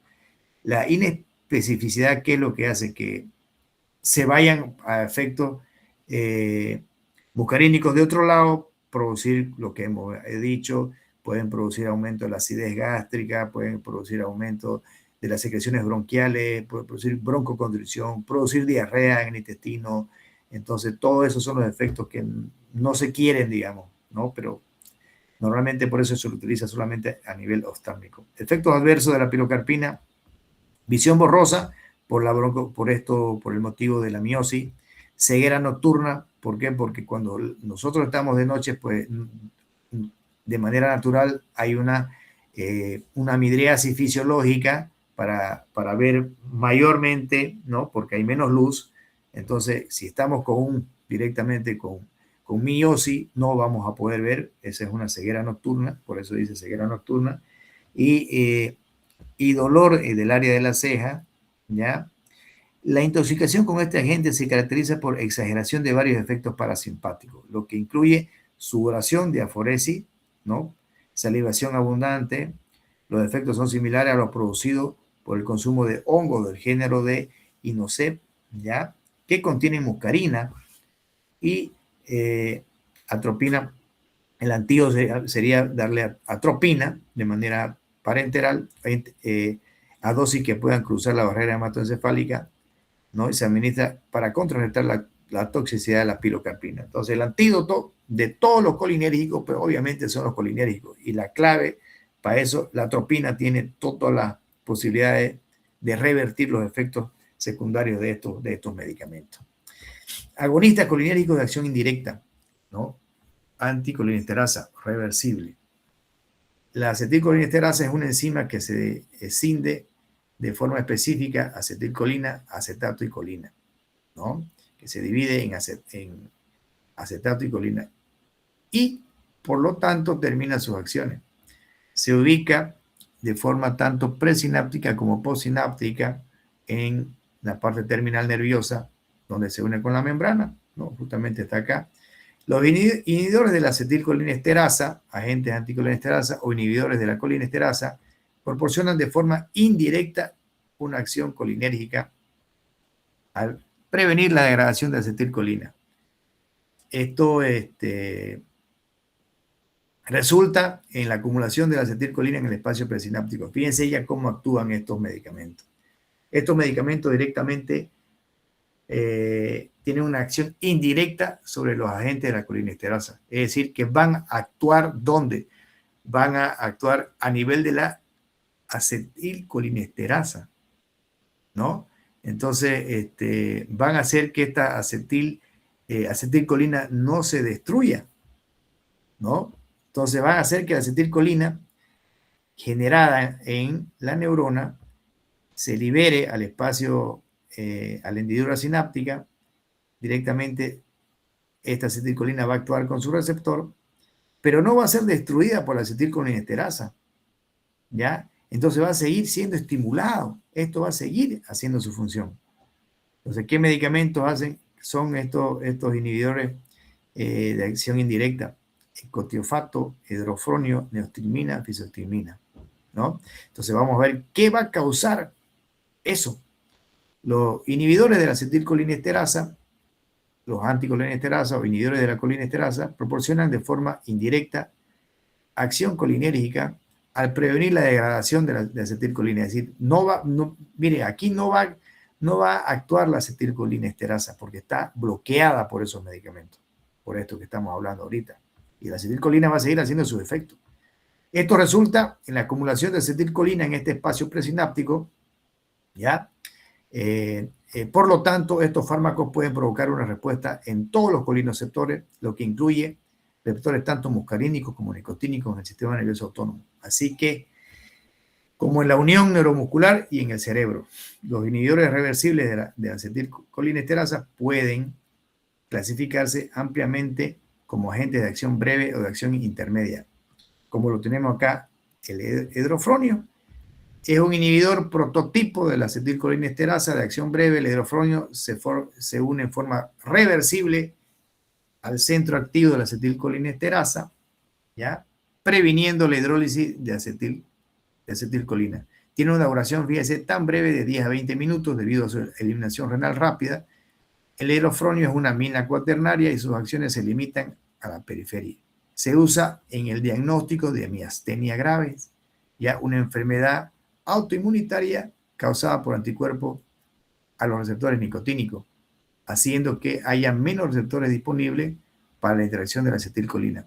Entonces, el hidrofronio directamente es una prueba terapéutica cuando queremos ver si el paciente tiene miastenia o no. La miastenia es directamente pacientes que tienen una afectación, ya sea principalmente autoinmune, ¿ya? Que hace que no haya contracción muscular, ¿no? Entonces, inyectan el hidrofronio. La inyección de hidrofronio conduce a un aumento rápido de la fuerza muscular del paciente con miastenia grave, ¿no? Es decir, si tiene ese efecto, el paciente puede estar presentando esa patología. Debe tenerse ese cuidado debido a que un exceso del fármaco puede provocar crisis colinérgica, ¿no? Entonces, se puede estimular, obviamente, los efectos que uno no quiere, pero la atropina es el antídoto, ¿no? En todos estos medicamentos colinérgicos, la atropina es el antídoto. ¿Por qué? Porque la atropina es un anticolinérgico. El hidrofronio también debe usarse para valorar el tratamiento con un inhibidor de la colinesterasa, para diferenciar entre crisis colinérgica y miasténica, y para revertir los efectos de los bloqueadores musculares no despolarizantes después de una cirugía. Es decir, cuando el paciente le han puesto un medicamento, un relajante muscular, pues el hidrofronio ya directamente vuelve al estado normal del paciente, ¿no? Bien. Fisostigmina. Estos medicamentos, normalmente el hidrofronio, esto que vamos a hablar, la fisostigmina, se utiliza más que todo ya en cirugías. ¿Ya? Vamos a hablar ahorita acá de lo mismo. Fisostigmina es un éster del ácido carbámico nitrogenado, ¿ya? Que se encuentra naturalmente en las plantas y es una amina terciaria. Es un sustrato de acetilcolinesterasa y forma un intermediario carbamoilado relativamente estable con la enzima, que se inactiva de forma reversible. El resultado es una potenciación en la actividad colinérgica a lo largo del cuerpo. ¿Qué hace la fisostigmina? Tiene una amplia variedad de efectos y estimula no solo los sitios muscarínicos y nicotínicos del sistema nervioso autónomo, sino también sobre receptores nicotínicos de la unión neuromuscular. La estimulación muscarínica puede causar la contracción del músculo liso gastrointestinal, ¿ya? Miosis, bradicardia e hipotensión. Son todos los efectos que hemos visto de los receptores que hay a nivel del músculo liso, del ojo, del corazón y todo. Esto no olvidemos que todo lo que estamos hablando en este tema son agonistas colinérgicos. La estimulación nicotínica puede causar espasmos del músculo esquelético, fasciculaciones, parálisis del músculo esquelético, ¿ya? A dosis mayores. Su duración de acción es de alrededor de 30 minutos y a 2 horas. Se considera un agente de acción intermedia. La fisostigmina puede entrar y estimular los sitios colinérgicos en el sistema nervioso central. ¿Para qué utilizamos la fisostigmina? Se usa en el tratamiento de la sobredosis de fármacos de acciones colinérgicas como la atropina y para revertir los efectos de los bloqueadores neuromusculares. Entonces, fíjense que yo quiero, digamos, hacer una cirugía al paciente, le pongo un bloqueador neuromuscular, como estábamos hablando anteriormente, un atracurio, digamos, lo relajo completamente al paciente, pero ya terminó la cirugía y el paciente sigue, no puede respirar solo, porque están los músculos todavía relajados. Entonces le coloco fisostigmina para estimular esos receptores nicotínicos y nuevamente desbloquear esas células neuromusculares que están siendo estimuladas por el relajante muscular. Y obviamente el paciente vuelve a recuperar la fuerza de contracción de tanto el músculo esquelético como el músculo estriado esquelético como estriado visceral. Por eso estos medicamentos normalmente los van a ver ustedes en cirugías, ¿no? De dominio, digamos, de la especialidad de anestesiología. Efectos adversos: dosis elevada de fisostigmina pueden conducir a convulsiones, también puede ocurrir bradicardia, caída del gasto cardíaco, ¿no? La inhibición de la acetilcolinesterasa en la unión neuromuscular causa acumulación de acetilcolina y a la larga, mediante despolarización continua, resulta en parálisis del músculo esquelético. Sin embargo, estos efectos rara vez se observan en dosis terapéuticas. ¿Qué pasa? Aquí, fíjense, la fisostigmina: contracción del músculo liso visceral, miosis, hipotensión, bradicardia, ¿no? Son efectos secundarios de todos estos medicamentos colinérgicos, ¿no? Bien. Neostigmina, otro de los mismos, compuesto sintético, que también es un éster del ácido carbámico e inhibe de forma reversible la acetilcolinesterasa en forma similar a la fisostigmina. ¿Qué acciones tiene? La fisostigmina, a diferencia de la fisostigmina, la neostigmina, ¿qué tiene?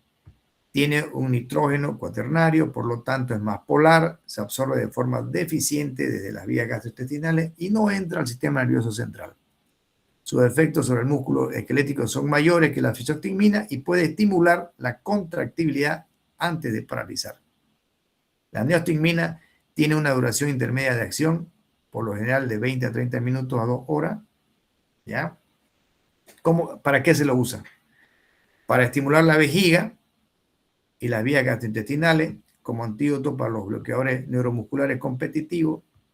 ¿Ya? La neostigmina también se usa para manejar los síntomas de la miastenia grave. Entonces, ¿para qué lo utilizamos la neostigmina? Principalmente para esas vejigas neurogénicas, ¿ya? Que no pueden relajarse, para que lleguen a miccionar, ¿no?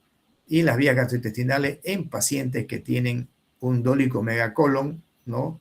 Que tienen estreñimiento crónico y llegan a acumular las heces hasta que se haga un fecaloma. Entonces, para evitar eso, también se utilizan estos medicamentos, ¿ya? Para que aumente la motilidad intestinal, ¿no? Efectos adversos de la neostigmina incluyen aquellos de estimulación colinérgica generalizada, como la salivación profusa, cara roja, eso se llama rubor, se le hace la cara roja, disminución de la presión arterial por la vasodilatación que ocasiona por los receptores M3 del endotelio, náusea, dolor abdominal, diarrea, broncoespasmo. La neostigmina no causa efectos secundarios del sistema nervioso central y no se usa para contrarrestar la toxicidad de agentes antimuscarínicos de acción central, como la atropina. La neostigmina está contraindicada cuando hay una obstrucción intestinal o de la vejiga urinaria. ¿Por qué? Porque va a causar mayor obstrucción, ¿no? Piridostigmina es otro inhibidor de la colinesterasa que se utiliza en el manejo crónico de la miastenia gravis, ¿ya? Su duración de acción es intermedia de 3 a 6 horas, pero mayor que la neostigmina. Los efectos adversos son similares a la neostigmina. La piridostigmina, ¿ya? Sí es un medicamento que se utiliza, por ejemplo, en la miastenia gravis. Ya saben ustedes que la miastenia gravis se sucede cuando la acetilcolinesterasa no actúa de manera eficiente en la acetilcolina, ¿ya? Y esta acetilcolina, es decir, los que tienen miastenia gravis ya tienen un déficit en la contracción muscular.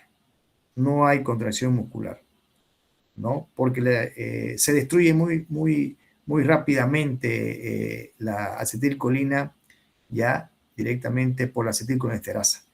Entonces, le dan este medicamento para inhibir directamente la colinesterasa, ¿ya?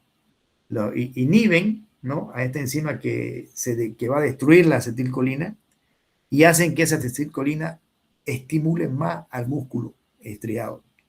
Entonces, el paciente que tiene miastenia grave ya puede directamente respirar, puede llegar a movilizarse. ¿Por qué? Porque ustedes saben que es muy importante en la musculatura, principalmente estriada esquelética y visceral. Entonces, la duración es intermedia de 3 a 6 horas. El paciente toma piridostigmina, normalmente una cápsula cada 6 horas, ¿no? Hay unos que se hacen de liberación prolongada que se pueden tomar cada 2 veces al día también. Los efectos adversos son similares a la de la neostigmina, ¿no? Hay otros que son de tacricina, donepezilo, rivastigmina, galantamina. Fíjense que esto ya están en otras patologías. Los pacientes que tienen la enfermedad de Alzheimer tienen una deficiencia de neuronas colinérgicas y por lo tanto menores concentraciones de acetilcolina en el sistema nervioso central. La acetilcolina es muy importante en el sistema nervioso central, principalmente para todas las conexiones o sinapsis que utilizamos nosotros para adquirir nuestro conocimiento. Esta observación se llevó al desarrollo de anticolinesterasa, por este motivo la acetilcolina, como posible remedio para la pérdida de la función cognitiva. Tacrina, el primer agente de esta categoría, se ha reemplazado con otros debido a su hepatotoxicidad, ¿no? Se utilizaba para el Alzheimer, pero lo malo es que tenía una toxicidad hepática. A pesar de la capacidad de donepezilo, rivastigmina y galantamina para retrasar la progresión de la enfermedad de Alzheimer, ninguno puede detener su progresión. Hasta el momento, retrasa, digamos, el donepezilo, rivastigmina y galantamina, la demencia por Alzheimer, pero directamente el progreso es persistente, pero no es un progreso como el que no toma, digamos, esta medicación, ¿ya? Supóngase que sea, digamos, en unos 2 o 3 años el Alzheimer. Si el paciente toma, digamos, esta medicación de donepezilo, rivastigmina, galantamina, eso se puede retrasar y se puede presentar, digamos, el Alzheimer en un tiempo mayor, digamos, unos 5 años o algo más. Pero estos medicamentos, pues obviamente como estimulan la acetilcolina, van a tener molestias gastrointestinales como un efecto adverso primario, ¿no? Eso es obvio. Agonistas colinérgicos de acción indirecta. ¿Ya? ¿Cómo van a estimular los receptores colinérgicos de acción indirecta? Agentes anticolinesterasa irreversibles. Hemos visto que todos estos son agentes anticolinesterasa, pero reversible, ¿no? Entonces estamos entrando ya a unos que son irreversibles. Una variedad de compuestos organofosforados sintéticos tienen esta capacidad de unirse de forma covalente a la acetilcolinesterasa. El resultado es un aumento de la duración prolongada de los efectos de la acetilcolina en todos los sitios donde se libera. Muchos de estos fármacos son extremadamente tóxicos, ¿ya? Y fueron desarrollados por militares como agentes nerviosos. ¿Se está escuchando la clase? Perdón. Sí, doctor. Perfecto. Perfecto. Ya va a acabar unos 10 minutos con ustedes y ahí va a entrar el otro grupo. Fíjense lo importante de esto. ¿A qué se refiere a esto? Fíjense que estos medicamentos que van a inhibir la parte de la indirectamente, o sea, acción indirecta, pero de manera irreversible a la colinesterasa, fíjense para qué los han utilizado. Son medicamentos extremadamente tóxicos y fueron desarrollados por los militares como agentes nerviosos. Y para que se den cuenta, o sea, estos son los medicamentos que se utilizan en la guerra biológica, ¿ya? Entonces estos compuestos son el palatión, malatión, que se utilizan principalmente, son los más comunes estos acá, pero también en la guerra biológica son otros, ¿ya? Pero aquí el palatión y el malatión se utilizan como insecticida, ¿ya?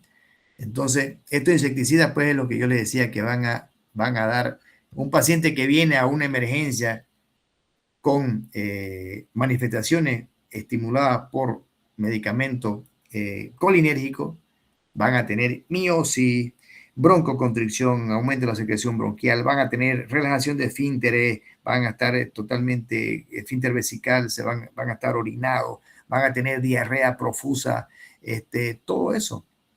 Entonces uno se da cuenta al tiro que ese paciente ha tomado algún medicamento colinérgico. ¿Y cuál es el antídoto? Atropina, ¿no? Pero vamos a ver si esto irreversible es lo mismo.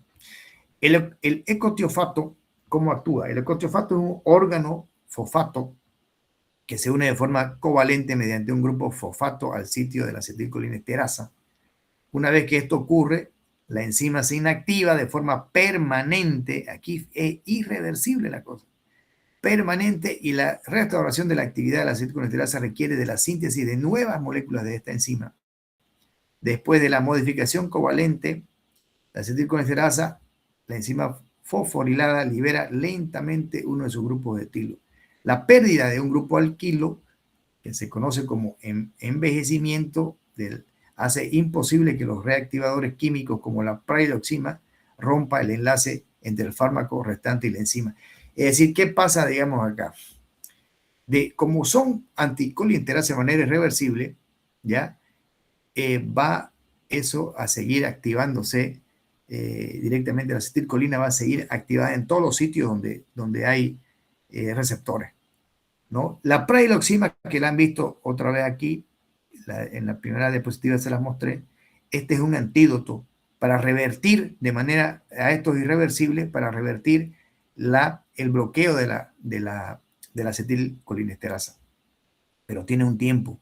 Si el paciente llega con una mayor a 3 horas, la priloxima ya no funciona, ¿no? Entonces la priloxima no va a romper el enlace del fármaco y la enzima. Depende de la hora en que se lo coloque. Acciones incluyen estimulación colinérgica generalizada, parálisis de la función motora que causa dificultades respiratorias, convulsiones, para que vean ustedes cómo se puede utilizar esto en una guerra biológica, ¿no? Entonces el paciente directamente no puede respirar, convulsiona y se muere.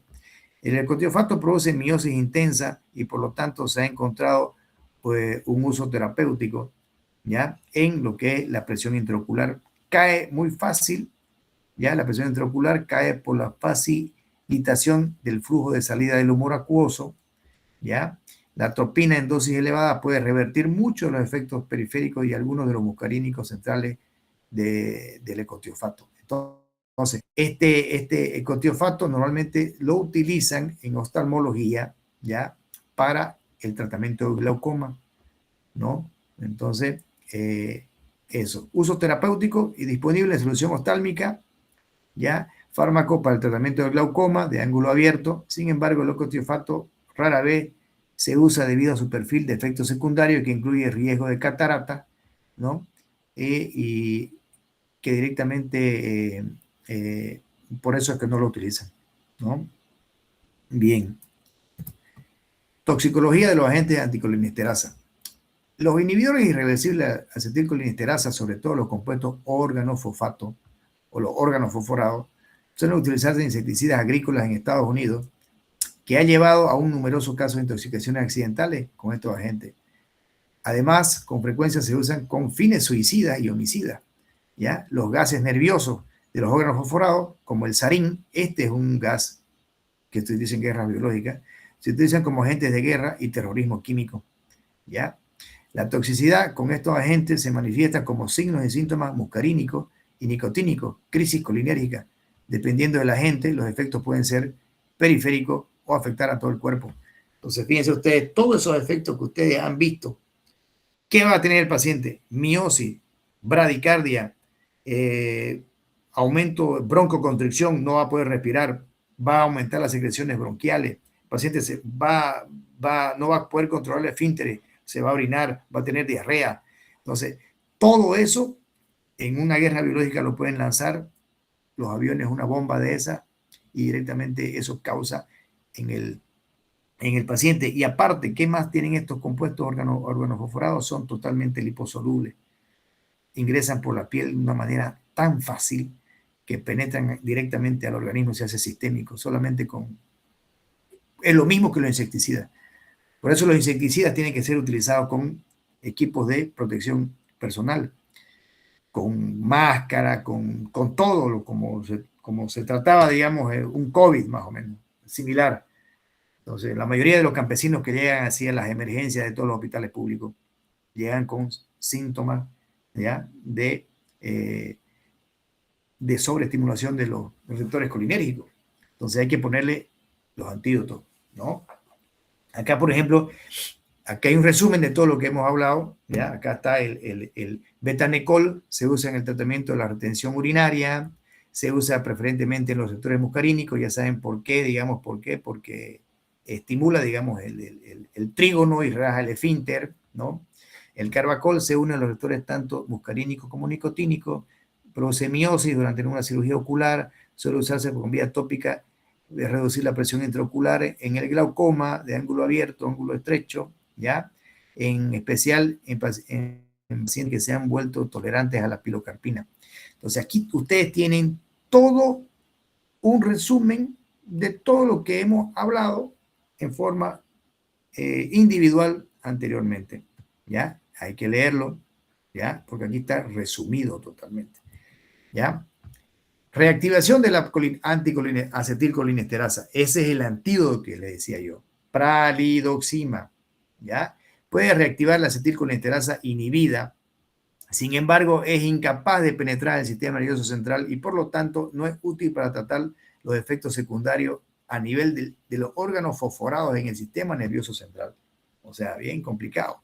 La presencia de un grupo cargado le permite acercarse a un sitio aniónico de la enzima, donde esencialmente desplaza el grupo fosfato del órgano fosfato y genera la enzima, ¿ya?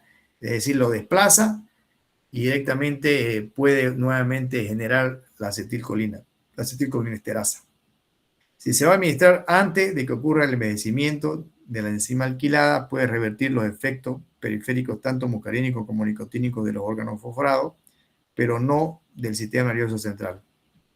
Con los agentes nerviosos más nuevos se producen envejecimientos. El envejecimiento se refiere a que tiene que llegar el paciente a tiempo. Si ya pasó más de 2 o 3 horas, ya no funciona. Directamente está inhibido de forma irreversible esa colinesterasa, ¿no? La prailoxima es menos efectiva, además no puede superar la toxicidad de los inhibidores reversibles de acetilcolinesterasa como la fisotiminas. Entonces, es de acuerdo al tiempo, la hora en que tiene que llegar el paciente. Otros tratamientos es la atropina, que se administra para prevenir los efectos secundarios muscarínicos de estos agentes. Estos efectos incluyen una mayor secreción bronquial, salival, broncoconstricción, bradicardia. El diazepam también se administra para reducir la convulsión persistente causada por estos agentes, porque puede el paciente llegar a convulsionar. Las medidas de apoyo generales, como el mantenimiento de una vía respiratoria permeable, suministro de oxígeno y respiración artificial, también pueden ser necesarios. O sea, el paciente incluso puede llegar a ser entubado, ¿no? A entubar.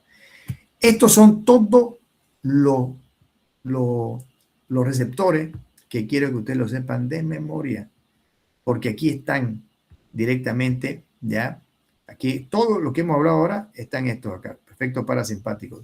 Todo lo muscarínico, ¿ya? Aquí muscarínico, fíjense qué es lo que hacen en cada órgano que tenemos: ojo, corazón, vasos sanguíneos, endotelio, pulmones, estómago. Esto lo he sacado de su libro que les mandé, de Goodman y Hillman. Si ustedes quieren ver Goodman y Hillman, lo van a encontrar esto ahí, ¿ya? Y aquí en el útero, ¿qué hacen los muscarínicos con el útero? Y aquí hay nicotínicos, médula suprarrenal, músculo esquelético, hígado, páncreas, célula adiposa. ¿Por qué quiero que sepan esto? Porque al saber esto, ustedes se van a dar cuenta de los efectos secundarios de cada uno de los órganos que ustedes van a tener en su terapéutica, en la forma de tratar al paciente, ¿no? Entonces, tienen que ver ustedes acá. Si yo estoy tomando un medicamento que estimula los receptores beta, ¿ya? ¿Qué va a pasar los receptores beta al ser estimulados en el vaso, por ejemplo? Relajación. Así directamente. ¿Qué va a pasar en el músculo esquelético? Va a haber contractilidad incrementada, glucogenólisis y captura de potasio. Ahí está. Beta 2, ¿no? Entonces, ¿qué va a pasar en el hígado? Va a haber aumento de la glucogenólisis y la gluconeogénesis, alfa 1. Entonces, todos los medicamentos que van a ser estimulantes alfa 1 va a provocar eso. ¿Qué va a pasar? ¿Qué va a pasar en las glándulas sudoríparas, receptores muscarínicos, lo que hemos avanzado? Secreción generalizada. Entonces, ¿qué significa eso? Diaforesis. ¿Qué va a pasar en los órganos sexuales? En la parte masculina, receptores muscarínicos, erección, ¿no? Que son obviamente efectos parasimpáticos, ¿no? Entonces, ¿qué va a pasar, digamos, en el páncreas, en los acinos pancreáticos? Efecto muscarínico, aumento de la secreción pancreática, ¿no? Entonces, fíjense en cada uno de qué va a pasar en las glándulas salivales: efecto muscarínico, secreción de potasio y agua. Entonces va a haber mayor, principalmente muscarínico, va a haber cialorrea. El paciente su saliva se va a volver agua, ¿ya? Entonces, eso es muy importante que ustedes lo sepan, y acá lo tienen, ¿ya? Porque si quieren, aquí, yo esto lo saqué de acá, del libro, que lo tengo también acá, y es el libro de ustedes. Aquí lo tienen el libro de Goodman y Hillman, donde está esto muy bonito, que es lo que tienen que saber, ¿ya? Muy bien, entonces terminamos con ustedes. Ya aquí ya va a entrar otro grupo. Si gustan, se quedan, no hay ningún problema, ya, a escuchar la clase, porque esta clase la voy a repetir 3 veces.